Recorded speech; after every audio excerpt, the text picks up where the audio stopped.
Dear students, warm greetings. நம்ம இன்றைக்கி இந்த வீடியோவில் என்ன பார்க்க போகிறோம்னா மைக்ரோ ப்ராசஸர் தான் பார்க்க போகிறோம். ஓகே, ஸோ நம்ம இதுக்கு முன்னாடி இது வந்து 5th வீடியோ. நமக்கு வந்து பார்த்திங்கன்னா இப்போ சாப்டர் 1 5th வீடியோ. ஃபஸ்ட் வீடியோவில் நம்ம வந்து எவல்யூஷன் ஆஃப் ஃபஸ்ட்டு வீடியோவில் நம்ம வந்து இன்ட்ரடக்ஷன் டு கம்ப்யூட்டர் சிஸ்டம்னா பார்த்தோம். அதில் வந்து என்னென்ன காம்போனன்ட்ஸ் வருது கம்ப்யூட்டர்ஸில் யூஸ் பண்ணுறாங்க. அதுக்கப்புறம் பார்த்திங்கன்னா இன்புட் டிவைசஸ், அவுட்புட் டிவைசஸ்னால் என்ன, எப்படி ஒர்க் ஆகுதுன்றதெல்லாம் ஃபஸ்ட்டு வீடியோவில் நம்ம டிஸ்கஸ் பண்ணோம். அடுத்த வீடியோவில் பார்த்திங்கன்னா எவல்யூஷன் ஆஃப் கம்ப்யூட்டர்னால் என்ன, கம்ப்யூட்டர் வந்து எப்போ ஸ்டார்ட் ஆச்சு, எந்த வருஷம் வந்து பேஸ் வந்து ஸ்டார்ட் ஆச்சு, ஸோ அதனுடைய பரிணாம வளர்ச்சி சொல்லணும்ல, அதோட எவல்யூஷன் ஆஃப் கம்ப்யூட்டர் சிஸ்டம்னால் என்னன்னு பார்த்தோம். அடுத்த வீடியோவில் நம்ம என்ன பார்த்தோம்னா தேர்ட் வீடியோவில் வந்து மெமரி சிஸ்டம் வந்து பார்த்தோம். மெமரினா என்ன, அந்த டைப்ஸ் ஆஃப் எல்லாம் மெமரிலாம் அந்த டீட்டெயில்ஸ் எல்லாம் வந்து நம்ம டிஸ்கஸ் பண்ணோம். மெமரி ரிலேட்டட் டீட்டெயில்ஸ் எல்லாம்.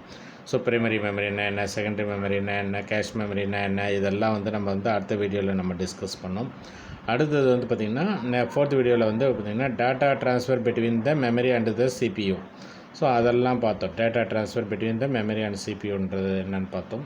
ஸோ இந்த வீடியோவில் வந்து one of the important topic வந்து மைக்ரோ ப்ராசஸர். ஸோ மைக்ரோ ப்ராசஸர்னால் என்னன்றது வந்து இந்த வீடியோவில் நம்ம டிஸ்கஸ் பண்ணோம்.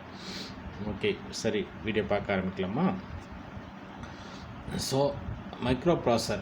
So in earlier days a computer CPU used to occupy a large room or multiple cabinets. However, with advancement in technology, the physical size of CPUs reduced and now it is possible to place the CPU on a single microchip only. First பேர் அருமையாக சொல்லியிருக்கேன் பாருங்க. ஸ்டார்டிங்கில் பார்த்தீங்கன்னா கம்ப்யூட்டரோட சிபியோட size வந்து பார்த்திங்கன்னா large room or multiple cabinet, ஒரு பெரிய ரூம் சைஸ் இருக்கும். அதை அவன் சொல்லும் போது பார்த்திங்கன்னா இப்போது நீங்கள் உங்களுடைய இப்போ நம்ம வீட்டிலலாம் ஒரு 2-3 ரூமு சேர்த்து தான் எவ்வளோ பெருசு இருக்கும். அது இல்லைன்னா உங்களுக்கு இன்னும் புரிய வைக்கணும்னா நம்ம ஸ்கூல்ஸ் காலேஜஸ்லாம் பார்த்திங்கன்னா செமினார் ஹால் மாதிரி இருக்கும். பார்த்திங்கன்னா பெரிய ரூம் ஹால் சைஸ் இருக்கும். ஒரு 200-300 பேர் உட்கார்ற மாதிரி இருக்கும். பார்த்திங்கன்னா சின்னதாக ஹால் இருந்துச்சுன்னா, பெரிய ஹால்னும் போது மண்டபத்தில் 1000-2000 பேர், இப்போ 200-300 பேர் எல்லாம் உட்கார்ற மாதிரி ஹால் இருக்கும். அந்த சைஸுக்கு வந்து ஒரு சிபியூவே ஆக்குபை பண்ணிச்சு. அதுதான் பார்த்திங்கன்னா நீங்கள் வந்து ஜென்ரேஷன் ஆஃப் கம்ப்யூட்டர்ஸில் பார்த்திங்கன்னா இனியாக், எட்பேக்ன்ற கம்ப்யூட்டர்ஸ்லாம் வரும். அதெல்லாம் வந்து பார்த்திங்கன்னா ஃபஸ்ட்டு ஜென்ரேஷனில் யூஸ் பண்ண கம்ப்யூட்டர். ஓகேவா? நம்ம இப்போ லேட்டஸ்ட்டாக யூஸ் பண்ணிகிட்டு இருக்க கம்ப்யூட்டர் வேறு, இன்டெல் பென்டியம் யூஸ் பண்ணிகிட்ருக்கோம், கோர், டியூவல் கோர், இது மாதிரி. ஓகே, ஸ்டார்டிங்கில் வந்து யூஸ் பண்ண கம்ப்யூட்டர் வந்து பார்த்திங்கன்னா இனியாக், எட்பேக்ன்ற கம்ப்யூட்டர்ஸ்லாம் பார்த்திங்கன்னா ஒரு ரூம் பெரிய ஆல் சைஸ் இருக்கும் சிபியூ. ஓகேவா? ஸோ அதுதான் சொல்கிறாங்க. In earlier days computer CPUs used to occupy a large room or multiple cabinets. However, with advancement in technology, the physical size of CPU has reduced and it is now possible to place a CPU on a single chip. So இதை வந்து பார்த்திங்கன்னா நமக்கு வந்து இப்போ current டெக்னாலஜிலாம் நமக்கு develop ஆகிட்டே இருக்குது. இப்போ நாமளே ஒரு 10 வருஷத்துக்கு முன்னாடி பார்த்திங்கன்னா எந்த ஃபோனை யூஸ் பண்ணிகிட்டு இருந்தோம். எதுன்னா நம்ம இப்போ 10 years பேக் வந்து பார்த்திங்கன்னா எல்லாமே பட்டன் ஃபோன் தான் யூஸ் பண்ணியிருந்தோம். லேண்ட்லைனை வந்து யூஸ் பண்ணியிருந்தோம். இன்றைக்கி வந்து எல்லாமே வந்து என்ன யூஸ் பண்ணியிருந்தோம், ஸ்மார்ட் ஃபோன் யூஸ் பண்ணிகிட்டு இருக்கோம். ஸோ அப்படின்னும் போது மாறிட்டே இருக்குது. ஸோ டெக்னாலஜி மாறிட்டே இருக்கும்போது என்ன ஆச்சுன்னா அந்த ஒரு ரூம் சைஸ் இருந்த இதை வந்து என்னாச்சுன்னா ஆக்குபை பண்ணி ஒரு சின்னக்கு வந்து ஒரு இதில் வந்து ஆக்குபை பண்ணிட்டாங்க. அவ்வளோ பெரிய சிபிஓ வந்து பார்த்திங்கன்னா physical size of CPUs reduced and now it is possible to place a CPU on a single microchip only. அந்த ரூம் சைஸ் இருக்கிற சிபியூ வந்து சிங்கிள் மைக்ரோ சிப்பில் வந்து ஃபுல்லாக வந்து அவங்க ப்ளேஸ் பண்ணிட்டாங்க. So that is advancement. இப்போ நமக்கே வந்து பார்த்திங்கன்னா பெரிய அந்த கம்ப்யூட்டர் வந்து இன்றைக்கி வந்து சின்ன சிப்லேயே வந்து எல்லாமே இதாச்சு. இப்போ டிவி எடுத்துங்க, ஸ்டார்டிங்லாம் பார்த்திங்கன்னா டிவி சைஸ் வந்து ரொம்ப பெருசாக இருந்துச்சு. அதுக்கப்புறம் பார்த்திங்கன்னா எல்சிடி டிவி, எல்இடி, அதுக்கப்புறம் பார்த்திங்கன்னா ஸ்மார்ட் டிவின்னு வந்துடுச்சு. எல்லாமே வந்து சைஸை வந்து ரெடியூஸ் ஆகிடுச்சு. டிவி சைஸுங்களே பார்த்திங்கன்னா ரெடியூஸ் ஆகிடுச்சு.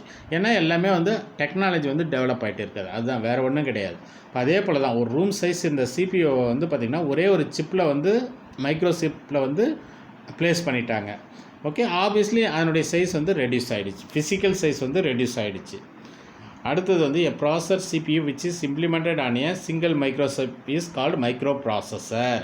இப்போ கேட்பாங்க, வாட் இஸ் மைக்ரோ ப்ராசஸர்னா, எ ப்ராசஸர்னா சிபியூ தான் நம்ம வந்து ப்ராசஸர்னு சொல்கிறோம். ஓகேவா? A processor which is implemented on a single micro chip. ஓகேவா? அதை தான் ஒரு சிங்கிள் மைக்ரோ சிப்பில் வந்து அந்த ப்ராசஸரை வந்து இம்ப்ளிமெண்ட் பண்ணணுன்னா that is called microprocessor. Okay, ஒரு சிப்பில் வந்து அந்த இதை வந்து ப்ராசஸரை வந்து நான் சிபியூ வந்து இது பண்ணியிருக்கேன்னா இம்ப்ளிமெண்ட் பண்ணேன்னா that is called micro processor. ஏன்னா மைக்ரோ சிப்பில் தான் அதை வந்து நான் இது பண்ணியிருக்கேன், அதை வந்து ப்ராசஸரை வந்து இம்ப்ளிமெண்ட் பண்ணியிருக்கேன். ஓகே, ப்ளேஸ் பண்ணியிருக்கேன். அதனால் அதை வந்து மைக்ரோ ப்ராசஸர்னு நம்ம சொல்கிறோம். ஓகேவா? Nowadays almost all the CPUs are microprocessor. So இன்றைக்கி வந்து நம்ம எல்லாமே வந்து பார்த்திங்கன்னா யூஸ் பண்ணுற எல்லா சிபியும் வந்து பார்த்திங்கன்னா மைக்ரோ ப்ராசஸர் தான். So as the terms use synonymously for practical purpose. Okay, சிபியூன்னு யூஸ் சொல்லுவாங்க, மைக்ரோ ப்ராசஸர் ரெண்டுத்துலேயும் வந்து எப்படி ஒன்றாலும் ஒரு சிலர் வந்து பார்த்திங்கன்னா நம்ம வந்து ஆனால் ட்ரெடிஷ்னலாக நீங்கள் சின்ன கிளாஸில் படிக்கும்போதும் சரி நாம் வந்து கேஷுவலாக சொல்கிறது வந்து யாருமே மைக்ரோ ப்ராசஸர்னு சொல்ல மாட்டோம், சிபியூன்னு சொல்லிட்டு சொல்லிவிடுவோம். அந்த பெரிய கேபினெட்டே சிபியூன்னிடுவோம். ஆனால் ஆக்சுவலாக வந்து நம்ம உள்ளே இருக்கிற வந்து ப்ராசஸரை தான் வந்து சிபியூ. ஓகேவா? நம்ம இப்போ என்டையர் அந்த பாக்ஸையே நம்ம சிபியூன்னு சொல்லலாம். ஆனால் உள்ள சிபியூன்றது அந்த கேபினெட்டுக்குள்ளே சின்னதாக ஒரு சிப்பில் இருக்கும் சிபியூ. ஓகேவா? அதை தான் வந்து நம்ம ரெண்டுமே சொல்லலாம், சிபியூன்னு சொல்கிறாங்க, மைக்ரோ ப்ராசஸர்னும் யூஸ் பண்ணிகிட்டே இருக்காங்க என்று சொல்கிறாங்க. அடுத்தது micro processor is a small sized. இப்போ அடுத்தது வாட் இஸ் மைக்ரோ ப்ராசஸர்னும் போது micro processor is a small sized electronic component inside a computer that carries out various tasks involved in data processing as well as arithmetic and logical operations. ஏன்னா நமக்கு வந்து அதிலே நீங்கள் பார்த்தீங்கன்னா அந்த மைக்ரோ ப்ராசஸர்லேயே ப்ராசஸர்னு வருது. ப்ராசஸர்னாவே நமக்கு என்ன தெரிஞ்சுக்கலாம், ப்ராசஸ்னால் எக்ஸிக்யூட் பண்ணுது. ஓகே, ப்ராசஸ் பண்ணுறோம் நம்ம சொல்கிறோம் இல்லை, நம்ம அப்ளிகேஷனை ப்ராசஸ் பண்ணுறோம் இப்போ அப்படி சரி, அதே போல் தான் சொல்கிறாங்க microprocessor small sized electronic component. So micro ப்ராசஸர்னா அப்போனா எலக்ட்ரானிக் காம்பனண்ட். ஸோ அது வந்து எங்கே இருக்குன்னா inside a computer that carries out. அது என்ன பண்ணுதுன்னா வேரியஸ் டாஸ்க், நிறைய ஜாப் செய்யுது. என்னென்னா data processing as well as so data வந்து ப்ராசஸ் பண்ணுது. அதுக்கப்புறம் அரித்மெட்டிக் நம்ம அதுக்குள்ளே தான் பார்த்திங்கன்னா சிபியூவில் நம்ம என்னென்ன இருக்குதுன்னு நம்ம படித்தோம், ஃபஸ்ட்டு வீடியோவில் பார்த்துருப்போம். நீங்கள் இப்போ இதுக்கு முன்னாடி அந்த வீடியோ பார்க்கலாம் பாருங்கள். So arithmetic, logic unit, control unit, memory யூனிட்லாம் இருக்குல்ல சிபியூ. ஸோ அந்த வேலையெல்லாம் வந்து பண்ணுது மைக்ரோ ப்ராசஸர் தான் பண்ணுது, சிபியூ தான். Okay, so microprocessor is a small sized electronic component inside a computer that carries out various task involved in data processing as well as the arithmetic and logical operations. நம்ம calculate பண்ணுறோம் இல்லை, இப்போ நம்ம calculate பண்ணுறது, மார்க்ஸை add பண்ணுறது, நம்ம அதே போல் logical, okay, ஒரு கண்டிஷனை செக் பண்ணுறது, இதெல்லாம் வந்து எது பண்ணணுன்னா நம்ம வந்து ப்ராசஸர் தான் பண்ணும். ஓகே, நம்ம கம்ப்யூட்டரில் இருக்கிற ப்ராசஸர் தான், மைக்ரோ ப்ராசஸர் தான் இந்த ப்ராசஸிங் எல்லாம் பண்ணும், எக்ஸிக்யூட்லாம் பண்ணும். Okay, these days a micro processor is built over an integrated circuit. Okay, comprising millions of small components like resistor, transistor and diodes. So இன்றைக்கி வந்து லேட்டஸ்ட்டாக வந்து பார்த்திங்கன்னா நம்ம என்ன பண்ணியிருக்கோம்னா microprocessor built over the integrated ஐசின்னு சொல்லுவோம். இப்போ நம்ம வந்து பார்த்திங்கன்னா இன்டகிரேட்டட் சர்க்யூட் வந்து பார்த்திங்கன்னா நாட் ஓன்லி த கம்ப்யூட்டர், நீங்கள் வந்து டிவியில் கூட பார்த்திங்கன்னா எல்லாமே ஐசி சர்க்யூட்டை தான் யூஸ் பண்ணிகிட்டு இருக்காங்க, அதை தான் சொல்கிறாங்க. So microprocessor in built over and integrated circuit comprising, அந்த ஐசியில் என்ன இருக்குன்னா இன்டகிரேட்டட் சர்க்யூட்டில் millions of small components like resistor, transistor and diodes. So நிறைய மில்லியன்ஸ்னால் லட்சக்கணக்கான ரெசிஸ்டர்ஸ் இருக்கும், டிரான்சிஸ்டர் இருக்கும், டயோடு, எல்லாம் பார்த்திங்கன்னா எலக்ட்ரானிக் சர்க்யூட்ஸ். ஸோ எல்லாமே அந்த சின்ன ஒரு இதுக்குள்ளே வந்து ஐசிக்குள்ளே இன்டகிரேட்டட் சர்க்யூட்டுக்குள்ளே வந்து இது பண்ணியிருக்காங்க. ஓகேவா? அவ்வளோ வந்து டெக்னாலஜி வந்து டெவலப் ஆகிட்டு இருக்குது. ஒரு சின்ன ஒரு இன்டகிரேட்டட் சர்க்யூட்டுக்குள்ளே இவ்வளவும் தான் வந்து அவங்க வந்து இது பண்ணியிருக்காங்க. ரெசிஸ்டர் இருக்குது, டிரான்சிஸ்டர் இருக்கும், டயோட், ஒவ்வொன்றுமே ஒவ்வொரு இப்போ ரெசிஸ்டர் எதுக்குன்னா ஸ்டோர் பண்ணுறதுக்கு. இது மாதிரி ஒவ்வொன்றுத்துக்கும் வந்து ஒவ்வொரு டிவைஸ்க்கும் வந்து ஒவ்வொரு ஃபங்க்ஷனாலிட்டி இருக்குது. அதெல்லாம் வந்து பார்த்திங்கன்னா எதில் இருக்குன்னா இன்டகிரேட்டட் சர்க்யூட்டில் வந்து அவங்க வச்சுருக்காங்க. அடுத்தது microprocessors have evolved over time in terms of their increased processing capability and decreasing the physical side and reduced concept. இது அருமையாக சொல்லியிருக்கான் பாருங்கள். Microprocessor have evolved over time so in terms of their increased processing. இன்றைக்கி வந்து ஒவ்வொரு நாளும் technology develop ஆக வந்து என்ன ஆகுறதுன்னா ப்ராசஸிங் கேப்பபிலிட்டி இன்க்ரீஸ் ஆகிடுச்சு.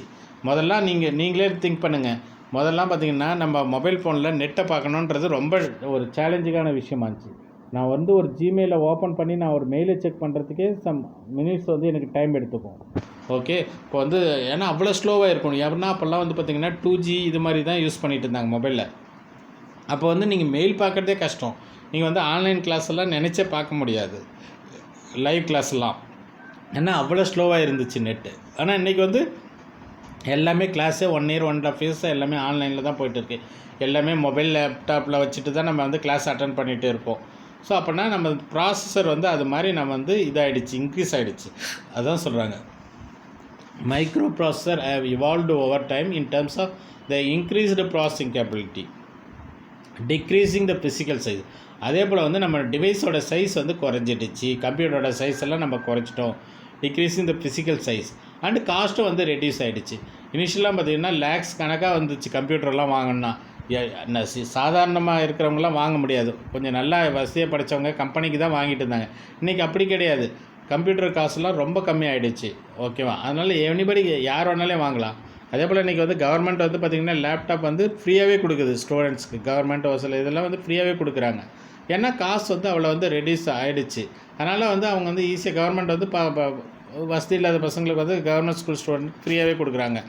ஓகே, ஏன்னா அதே போல் வந்து இல்லாதவங்க வந்து மற்றவங்களாம் வந்து பார்த்திங்கன்னா இன்றைக்கி வந்து மினிமம் இது அமௌண்ட்லேயே வந்து இன்றைக்கி வந்து நம்ம கம்ப்யூட்டர் லேப்டாப்லாம் கிடைக்குது. ஸோ அதை வந்து வாங்கிடுறாங்க. ஓகேவா?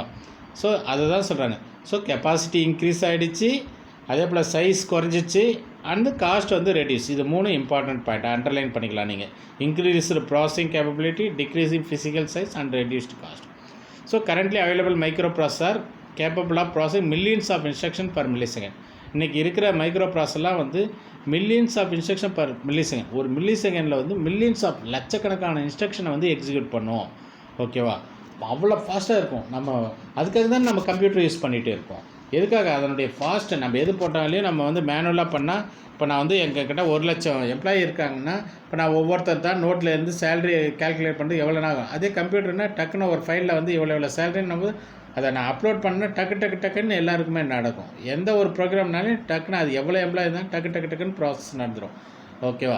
ஸோ அதனால தான் இன்றைக்கி எல்லா இடத்துலையும் வந்து பார்த்திங்கன்னா நமக்கு வந்து கம்ப்யூட்டர் யூஸ் பண்ணிகிட்டு இருக்கான் ப்ரோக்ராமிங். ஏன்னா ஃபாஸ்ட்டாக எக்ஸிக்யூட் பண்ணும். அதே போல் எரர் எதுவும் வராது. நம்ம கரெக்டாக ப்ரோக்ராம் பண்ணினா மிஸ்டேக்ஸும் எதுவும் வராது. இப்போ ஹியூமன்னா அதே போல் எந்த டைம்னாலேயும் ஒர்க் பண்ணலாம். இப்போ நம்மனா நைட்னா ஒரு சில டைம் டே டைமில் வந்து லாங் ஹவர்ஸ் நம்ம ஒர்க் பண்ணும்போது டயர்ட் ஆகிடும். கம்ப்யூட்டருக்கு அது மாதிரி கிடையாது. எப்போனாலும் அது வந்து அதே பர்ஃபார்மன்ஸ் தான் கொடுக்கும்.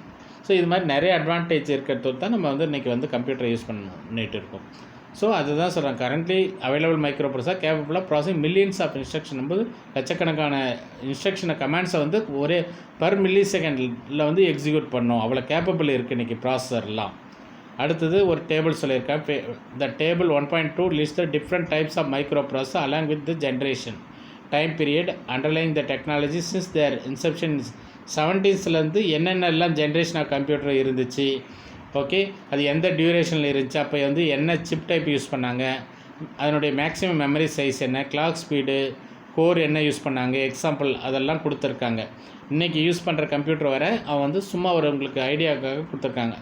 மைக்ரோ ப்ராசஸர்லாம் எது யூஸ் பண்ணிகிட்டு இருக்கோம். இப்போ இன்றைக்கி பார்த்திங்கன்னா லாஸ்ட்டில் எக்ஸாம்பிள்னு கொடுத்துருக்கான் பாருங்கள் அந்த டேபிளில், அதுதான் நம்ம ப்ராசஸர்.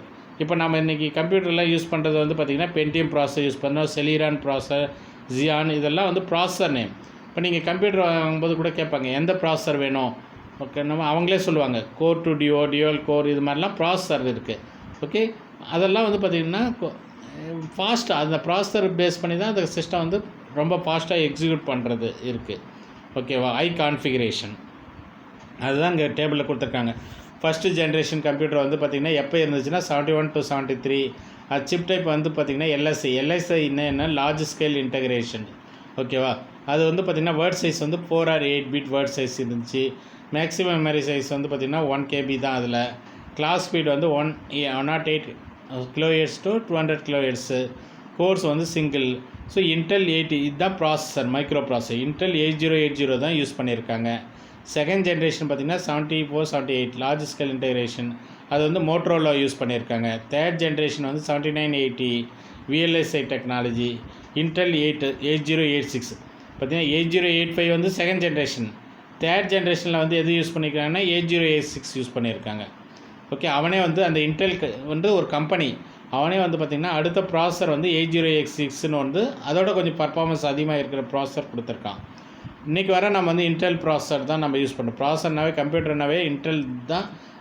நிறைய ப்ராசஸர் இருக்குது, ஆனால் இன்டெல்னும் போது பார்த்திங்கன்னா ஸ்டாண்டர்ட் குவாலிட்டியான இதாக இருக்கும். அதனால் ப்ராப்ளம் வராதுன்ட்டு எல்லாருமே அதுதான் இன்றைக்கி கம்ப்யூட்டரில் யூஸ் பண்ணிகிட்டு இருக்கோம். 4th ஜென்ரேஷன் வந்து பார்த்திங்கன்னா 81 to 95 இன்டெல் 386. ஓகே, இந்த 4th ஜென்ரேஷன் அப்போ தான் எல்லாருமே ஓரளவு கம்ப்யூட்டர் யூஸ் பண்ண ஆரம்பிச்சது 4th ஜென்ரேஷனில் தான், 81லேருந்து 95. அப்போ வந்து என்னென்னா பார்த்திங்கன்னா 4GB maximum memory size, VLSI technology use பண்ணால் 32 பிட் வேர்ட் சைஸ். அதுக்கப்புறம் பார்த்திங்கன்னா மெகாஹெர்ட்ஸ், கிளாஸ் ஸ்பீட் வந்து மெகாஹெர்ட்ஸ். ஓகேவா? ஸோ 133 மெகாஹெர்ட்ஸ் வரை யூஸ் பண்ணிச்சு. அதுக்கப்புறம் இன்டெல் 386, மோட்டோரோலா 68030. ஸோ அது வந்து 4th ஜென்ரேஷனில் யூஸ் பண்ணியிருக்காங்க அந்த ப்ராசரை. 5th போது இன்றைக்கி வரை நம்ம யூஸ் பண்ணிகிட்டே இருக்கிறது SLSI டெக்னாலஜி ப்ராசர் தான் யூஸ் பண்ண சிப் டைப்பு. அது 64 பிட் வேர்ட் சைஸ் வந்து பார்த்திங்கன்னா நீங்கள் வந்து உங்கள் கம்ப்யூட்டரில் வந்து மை கம்ப்யூட்டர் இருக்கும், அதில் வந்து ரைட் கிளிக் பண்ணிங்கனாவே ப்ராப்பர்ட்டிஸ்னு வரும். ஓகே, அதில் பார்த்தீங்கன்னா உங்கள் இதில் இந்த டீட்டெயில்ஸ் எல்லாம் இருக்கும். உங்கள் கம்ப்யூட்டரோட ப்ராசர் என்ன இப்போ யூஸ் பண்ணியிருக்காங்க, எவ்வளோ மெமரி இருக்குது, அதனுடைய வேர்ட் சைஸ் என்ன, அதெல்லாமே வந்து பார்த்திங்கன்னா அந்த ப்ராப்பர்ட்டிஸில் இருக்கும். ஸோ உங்கள் கம்ப்யூட்டர்லேயோ வந்து லேப்டாப்லேயோ வந்து மை கம்ப்யூட்டரு இல்லைன்னா பிசின்னு இருக்கும், மை பிசின்னு இருக்கும். அதில் வந்து ரைட் கிளிக் பண்ணிங்கன்னா மவுஸில் ப்ராப்பர்ட்டிஸ்னு கடைசி மெனு இருக்கும் ஒன்று, அதை கிளிக் பண்ணிங்கன்னா உங்கள் கம்ப்யூட்டரில் என்ன இருக்குது, என்ன ஓஎஸ் இருக்குது, என்ன வெர்ஷன் இருக்குது, கம்ப்யூட்டர் எவ்வளோ மெமரி, எல்லாமே இந்த டீட்டெயில் இங்கே கொடுத்துருக்காங்கல்ல, அந்த டீட்டெயில் எல்லாமே அதில் இருக்கும். ஓகேவா? நீங்களே போய் செக் பண்ணி பார்த்துக்கலாம். நம்ம கம்ப்யூட்டர் வந்து என்ன ப்ராசர் யூஸ் பண்ணிகிட்டே இருக்குது எல்லாமே அதில் பார்த்துக்கலாம். ஓகே, ஸோ இன்றைக்கி நம்ம யூஸ் பண்ணிகிட்டே இருக்கிறது 5th ஜென்ரேஷன் கம்ப்யூட்டர் தான். பென்டிஎம், செலிரான், எக்ஸியான் எல்லாம் ஒவ்வொரு ப்ராசர். ஓகேவா? ஒவ்வொரு ஸ்பீட் வந்து ஒவ்வொரு ப்ராசர் வந்து ஸ்பீட் வந்து வேரி ஆகும். ஓகே, ஒவ்வொரு கம்பெனியோட ப்ராசர் அதெல்லாம். ஓகேவா? ஸோ அடுத்தது வந்து என்னென்னா மைக்ரோ ப்ராசர் ஸ்பெசிஃபிகேஷன்ஸ். அதில் வந்து பார்த்திங்கன்னா இது வந்து இம்பார்ட்டன்ட் 2 மார்க் இல்லை 5 மார்க்கில் கேட்குற கொஷின்ஸ், நிறைய டைம் கேட்டிருக்காங்க. மைக்ரோ ப்ராசர் specifications. Okay, so microprocessors are classified on the basis of different features which include chip type, word size, memory size, clock speed, etc. These features are briefly explained. So என்னென்ன features இருக்குது micro ப்ராசஸர்னும் போது இதெல்லாம் வந்து எதுனா word size, memory size, clock speed and core, இதெல்லாம் வந்து எதில் வருதுன்னா features of microprocessor. So first எடுத்தோடனே word size. Word size is the maximum number of bits that a microprocessor can process at a time. Okay, first லைன்லேயே சொல்லிட்டான் கிளியராக, உன்னுடைய எத்தனை பிட்டை வந்து மைக்ரோ ப்ராசஸர் வந்து எக்ஸிக்யூட் பண்ணும், அட் ஏ டைம் எவ்வளோ இன்ஸ்ட்ரக்ஷனை எக்ஸிக்யூட் பண்ண முடியும், அதுதான் வேர்ட் சைஸ். இப்போ வந்து நான் வந்து ஒரு உதாரணத்துக்கு ஒரு செமினார் ஆள் நடத்துகிறோம். அப்போ நம்ம வந்து மண்டபத்தில் வந்து நம்ம கேட்போம் இல்லை, அட் ஏ டைம் எவ்வளோ பேர் உட்கார முடியும். இப்போ இந்த மண்டபத்தில் 1000 பேர் உட்காரலாம். இப்போ வந்து ஒரு சிலருக்கு வந்து பார்த்திங்கன்னா நிறைய பேர் வருவாங்க மேரேஜுக்கு. அப்படின்னா எனக்கு வந்து இப்போ அவன் சொல்லுவான் 1000 பேர் தான் உட்கார வைக்க முடியும். அப்படின்னா நம்ம என்ன பண்ணுவோம், பெரிய மண்டபமாக போய் பார்ப்போம், 2000 பேர் உட்கார மாதிரி. ஓகே, அதே போல் ஒரு செமினார் ஆளில் ஒரு கிளாஸ்னால் எத்தனை பேர் வர முடியும், கிளாஸ்னால் மேக்ஸிமம் ஒரு 60 பேர் உட்காரலாம். ஓகே, ஆனால் நான் வந்து 100 பேர் உட்காரணும், நான் ஒரு செமினார் கொடுக்குறேன், 100 பேர் உட்காரணும் போது அப்படின்னா என்ன பண்ணுவாங்க, அவங்க செமினார் ஆள் அந்த ரூமில் வந்து இடம் இல்லை. ஸோ அப்படின்னா 100 பேர் உட்கார்ற மாதிரி ஒரு ஆளை வந்து பார்ப்பாங்க.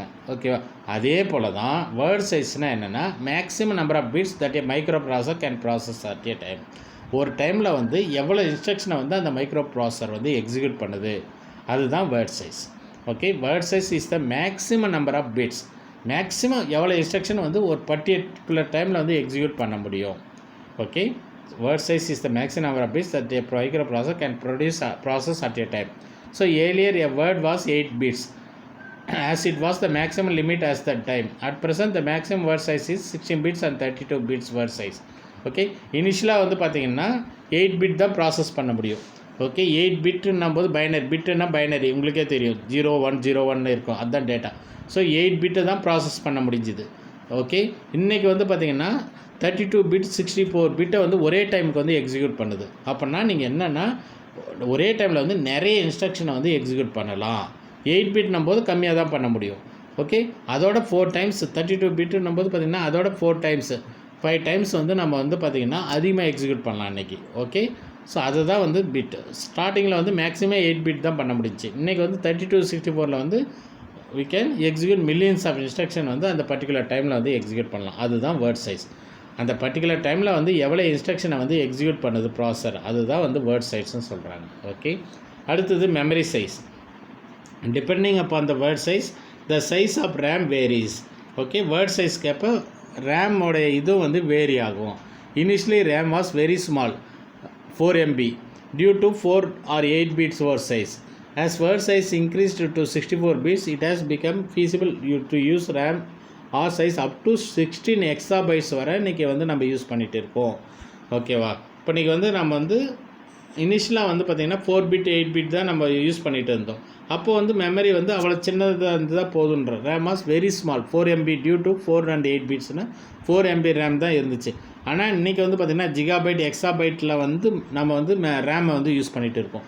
ஆனால் நம்மளாம் வந்து பார்த்திங்கன்னா 4 GB ரேம். இப்போ உங்களுடைய ஸ்மார்ட் ஃபோன் எடுத்துக்கோங்க. இப்போ நீங்கள் வந்து பார்த்திங்கன்னா most of the smartphone வந்து பார்த்திங்கன்னா 2 to 8 GBக்குள்ளே தான் இருக்கும் ரேம் சைஸ். ஓகேவா? இப்போ நான் வச்சுருக்கிறது பார்த்திங்கன்னா 4 GB ரேம். இப்போ இன்னும் ஒரு சில லேட்டஸ்ட்டாக வர்றது 8 GB 64 GB அது மாதிரி ரேம் வச்சுட்டு இருக்கும். அதுதான் வந்து ப்ராசஸிங் ஸ்பீடை வந்து டிபெண்ட் பண்ணுறது. ஏன்னா எது இருந்தாலும் ரேமுக்கு தான் வரும், ரேம்லேருந்து தான் எக்ஸிக்யூட் ஆகும். ஆனால் ரேம் அதிகமாக இருந்துச்சுன்னா எக்ஸிக்யூஷன் வந்து அதிகமாகும். ஆனால் ரேம் வந்து பார்த்திங்கன்னா அதிகமாக வந்து பார்த்திங்கன்னா அந்த மொபைலோடைய காஸ்ட் வந்து அதிகமாகிட்டு போயிட்டே இருக்கும். நீங்கள் பார்த்தீங்கன்னா ரேமை தான் மெயினாக வந்து ரேமை தான் பார்ப்பாங்க. ரேமோட இது அதிகமாக அதனுடைய டிவைஸோட காஸ்ட் வந்து அதிகமாகும். ஏன்னா டிவைஸ் வந்து ஸ்பீடு வந்து அதிகமாக ஒர்க் ஆகும். அது வந்து எதை டிபெண்ட் பண்ணிட்டு இருக்குன்னா ரேம் வந்து one of the main factor. Okay, அதனால தான் அது வந்து இன்க்ரீஸ் ஆகிட்டே இருக்கும். Okay, so depending upon the word size the size of RAM varies. Initially RAM வந்து வெரி ஸ்மாலாக இருந்துச்சு 4 MB. அப்போனா ஸ்லோவாக இருந்திருக்கும். எல்லாமே வந்து அப்போல்லாம் வந்து ரொம்ப ஸ்லோவாக தான் ஒர்க் ஆகிருக்கும். ஓகே, ஏன்னா அப்போ வந்து அட் ஏ டைம் வந்து 4 இல்லை 8 பிட்டை மட்டும்தான் ப்ராசஸ் பண்ண முடிஞ்சிச்சு. ஆனால் இப்போ வந்து பார்த்திங்கன்னா 64 பிட்டை நான் ப்ராசஸ் பண்ணுற தொட்டு நான் வந்து ரேம் சைஸ் வந்து இன்க்ரீஸ் ஆகிடுச்சு. இன்றைக்கி வந்து எக்ஸாபைட் வர ரேம் வந்து யூஸ் பண்ணுறோம். நாம் யூஸ் பண்ணுறது ஜிகாபைட் தான் யூஸ் பண்ணிகிட்ருக்கோம். எக்ஸாபைட் வர வந்து பார்த்திங்கன்னா இப்போ வந்துச்சு. அடுத்தது கிளாக் ஸ்பீட். கிளாக் ஸ்பீட்னா என்னென்னா computers have an internal clock that generates pulses or signals at a regular interval of time. Clock speed simply means the number of pulses generated per second by the clock inside a computer. இப்போது ஒவ்வொரு இதுலேயும் பார்த்திங்கன்னா சிபியூவில் இருக்கும், அதை வந்து ஓடிட்டே இருக்கும். So which increase the computer can the clock speed indicates the speed at which the computer can execute. இதுதான் இம்பார்ட்டண்ட். இவ்வளோ சொல்லியிருக்காங்கல்ல, the speed at which the computer can execute. எந்த ஸ்பீடில் வந்து அந்த இன்ஸ்ட்ரக்ஷனை எக்ஸிக்யூட் பண்ணுது, அந்த கமாண்டை எக்ஸிக்யூட் பண்ண அதுதான் clock speed. Okay, the clock speed indicates the speed at which the computer can execute. So அந்த ஒரு இன்ஸ்ட்ரக்ஷனை எக்ஸிக்யூட் எந்த ஸ்பீடில் வந்து எவ்வளோ நேரத்தில் எக்ஸிக்யூட் பண்ணுறதுன்றதை வந்து இண்டிகேட் பண்ணுறது தான் கிளாக் ஸ்பீட். ஓகே, ஒவ்வொரு ப்ராசஸ்லேயும் வந்து பார்த்திங்கன்னா ஒரு கிளாக் இருக்கும். அது வந்து நம்ம இன்ஸ்ட்ரக்ஷன் எக்ஸிக்யூட் பண்ணும்போது அது ரொட்டேட் ஆகும். எவ்வளோ ஸ்பீடில் வந்து அது எக்ஸிக்யூட் பண்ணுதுன்றதை வந்து இண்டிகேட் பண்ணோம் நமக்கு. Okay, computers have an internal clock that generates pulsars means signals. Okay, at regular. ஏன்னா எல்லாமே சிக்னல் தான். கம்ப்யூட்டர்னாவே உள்ள பார்த்திங்கன்னா சிக்னல்ஸ் தான் இருக்கும். ஏன்னா எல்லாமே ஒயர்ஸ் தான் போயிட்டு இருக்குது. Okay, computers have internal clock that generates pulses signals at regular intervals of time. Clock speed simply means the number of pulses or number of signal generated per second. ஒரு செகண்டுக்கு வந்து எவ்வளோ சிக்னல் வந்து generated by the clock inside the ஒரு அந்த clock இருக்குல்ல, அது வந்து ஒரு செகண்டுக்கு வந்து எவ்வளோ சிக்னலை வந்து ஜென்ரேட் பண்ணிகிட்டு இருக்குது. ஓகேவா? அதை வந்து நம்ம கால்குலேட் பண்ணிகிட்டு இருக்கோம். ஓகேவா? அதுதான் ஸ்பீட் ஆஃப் த பர்டிகுலர் இன்ஸ்ட்ரக்ஷனை வந்து எவ்வளோ ஸ்பீடில் எக்ஸிக்யூட் பண்ணுது. So the clock speed indicates the speed at which the computer. முக்கியமான பாயிண்ட்லாம் அண்டர்லைன் பண்ணிக்கோங்க. த கிளாக் ஸ்பீடுன்ற இது வந்து important point. The clock speed indicates the speed at which the computer can execute instructions. இப்போ earlier it was measured in hertz. Okay, இப்போ வந்து பார்த்திங்கன்னா ஸ்டார்டிங்கில் வந்து பார்த்திங்கன்னா ஹெச்இசட்ன்ற மாதிரி யூஸ் பண்ணாங்க. அடுத்து வந்து கிலோ ஹெர்ட்ஸ் வந்துச்சு. இன்றைக்கி வந்து பார்த்திங்கன்னா ஜிகா ஹெர்ட்ஸ். நீங்கள் பார்த்தீங்கன்னா ஜிகா ஜிஹெச்டி. நீங்கள் அந்த ப்ராப்பர்ட்டிஸ் நான் உங்களை பார்க்க சொல்லியிருக்கேன்ல, அதில் பார்த்தீங்கன்னா தெரியும். இந்த டேர்ம்லாம் யூஸ் பண்ணிப்பாங்க. மெகா ஹெர்ட்ஸ் ஜிகா ஹெர்ட்ஸ்னு யூஸ் பண்ணுவோம். அது வந்து பார்த்திங்கன்னா கிளாக் ஸ்பீடு. எவ்வளோ ஸ்பீடில் வந்து அந்த கிளாக் வந்து இன்ஸ்ட்ரக்ஷன் வந்து எக்ஸிக்யூட் ஆகுது பண்ணுதுன்றதை வந்து ஸ்பெசிஃபை பண்ணுறது தான் இந்த ஹெர்ட்ஸ்ன்ற இதை யூஸ் பண்ணுறாங்க. டேர்மை யூஸ் பண்ணிகிட்டு இருக்காங்க, மெஷர்மெண்ட்டுக்காக யூஸ் பண்ணிகிட்டே இருக்காங்க. ஓகே, இப்போ நம்ம எப்படி கிலோகிராம் அதெல்லாம் மில்லி லிட்டர்லாம் யூஸ் பண்ணுறோம்ல, அதே போல் தான் இது வந்து ஒரு மெஷர்மெண்ட்டுக்காக யூஸ் பண்ணேன். ஓகேவா? ஜிகா ஹெர்ட்ஸ் எவ்வளோ ஃபாஸ்ட்டாக வந்து எக்ஸிக்யூட் பண்ணுது அந்த instructions. Okay, the clock speed indicates the speed at which the computer can execute instructions. Earlier it was measured in hertz and kilo hertz. But in advancement in technology, the chip density, it is now measured in gigahertz. That is billions of pulses per second. Billions of, not millions, billions of pulses, signals per second. ஒரு செகண்டுக்கு பில்லியன்ஸ்னால் க்ரோர் கணக்கில் வந்து அந்த சிக்னல்ஸை வந்து generate பண்ணுது. ஒரு per செகண்டுக்கு வந்து க்ரோர் கணக்கில் அந்த வந்து சிக்னல்ஸை வந்து ஜென்ரேட் பண்ணுது. அதுதான் சொல்லியிருக்காங்க. அவ்வளோ ஃபாஸ்ட்டாக வந்து எக்ஸிக்யூட் பண்ணுது இன்றைக்கி இன்ஸ்ட்ரக்ஷன்ஸை. ஓகே, இதெல்லாம் வந்து நம்ம படிச்சுட்டு இருக்க இந்த word size memory size, clock speed, அடுத்து படிக்கிறது கோர், இதெல்லாம் வந்து பார்த்திங்கன்னா features of microprocessor. Okay, அடுத்து core is the basic computational unit of the CPU. Okay, மெயினான கம்ப்யூட்டேஷன் யூனிட்ன்றது தான் கோர்னு நம்ம சொல்கிறோம்.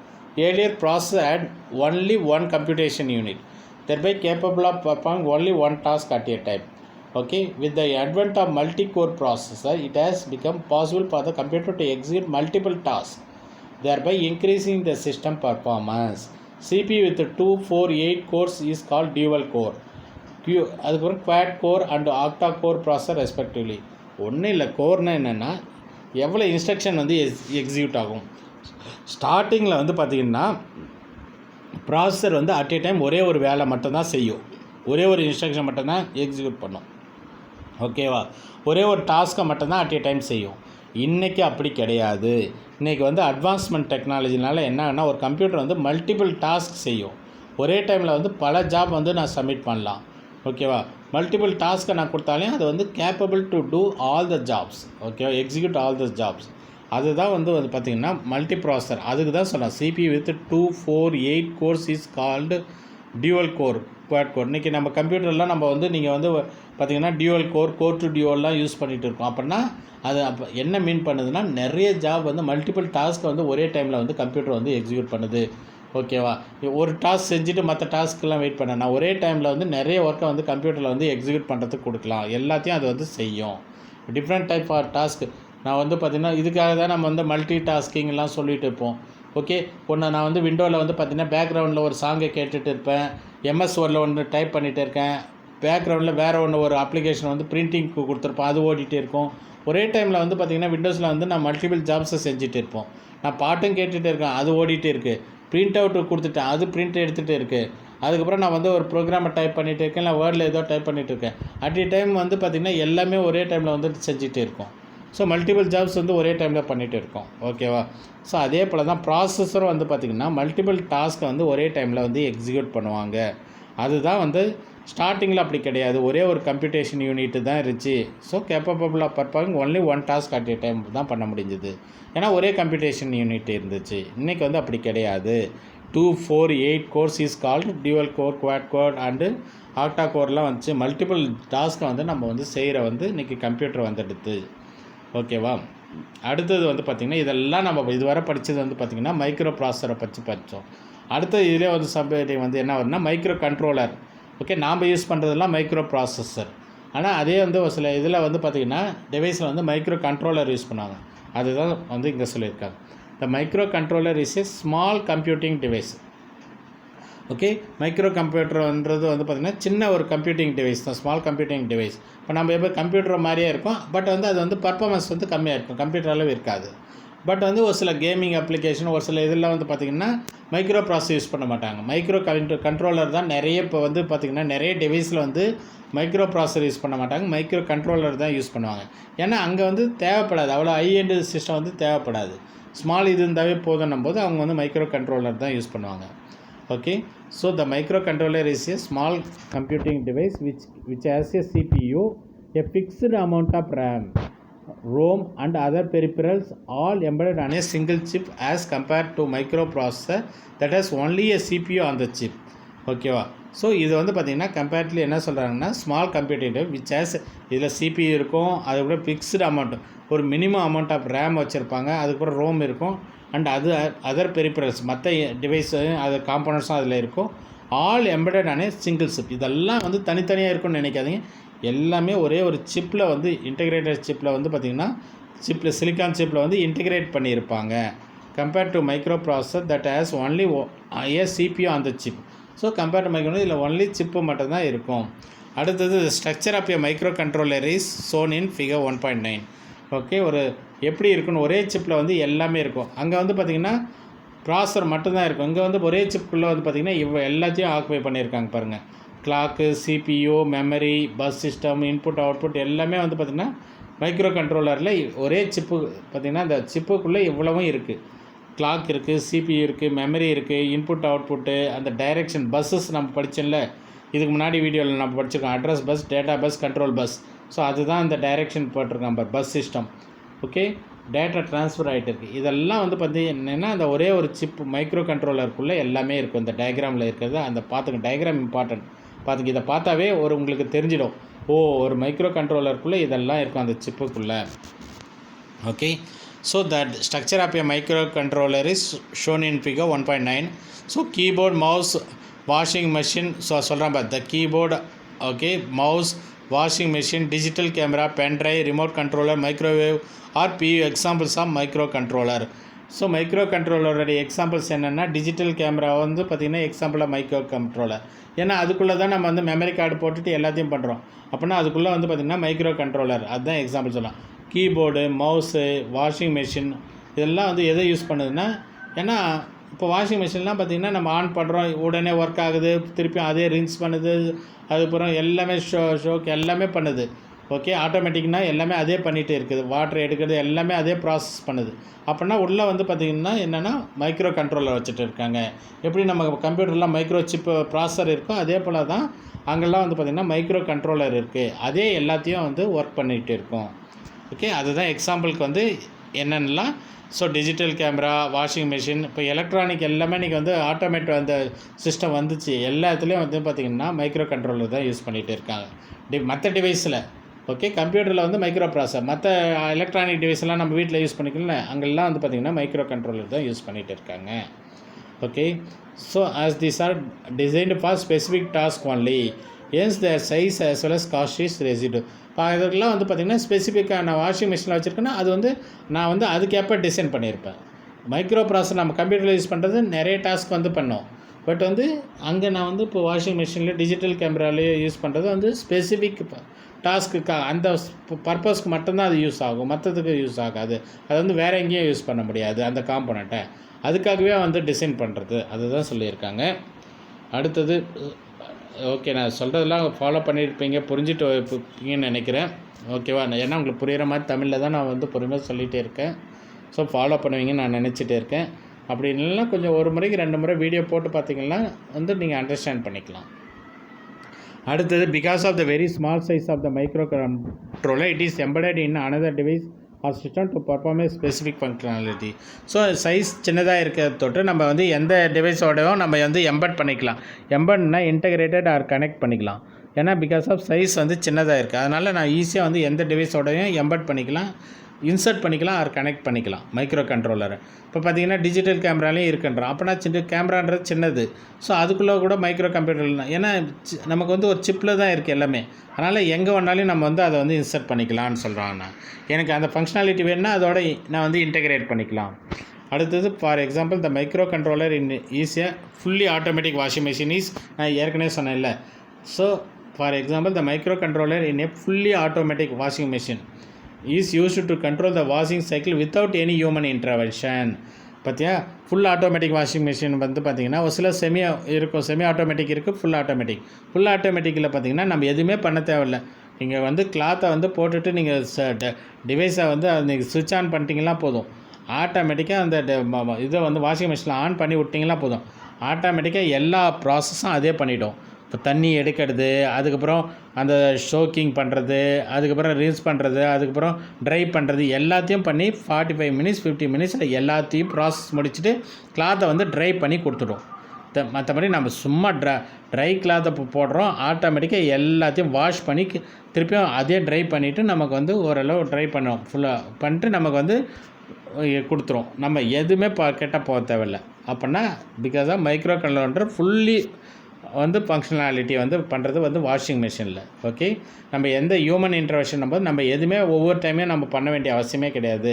கிளாத்தை போட்டுட்டு நான் ஆன் பண்ணி விட்டுட்டுனா எல்லாத்தையும் ஓப்பன் பண்ணிட்டேன், வாட்டரை ஓப்பன் பண்ணால் அதே எல்லாத்தையும் எடுத்துகிட்டு நீட்டாக நமக்கு வந்து வாஷ் பண்ணி கொடுத்துரும். ஓகே, அதுதான் எக்ஸாம்பிள் அவன் சொல்லியிருக்கான்.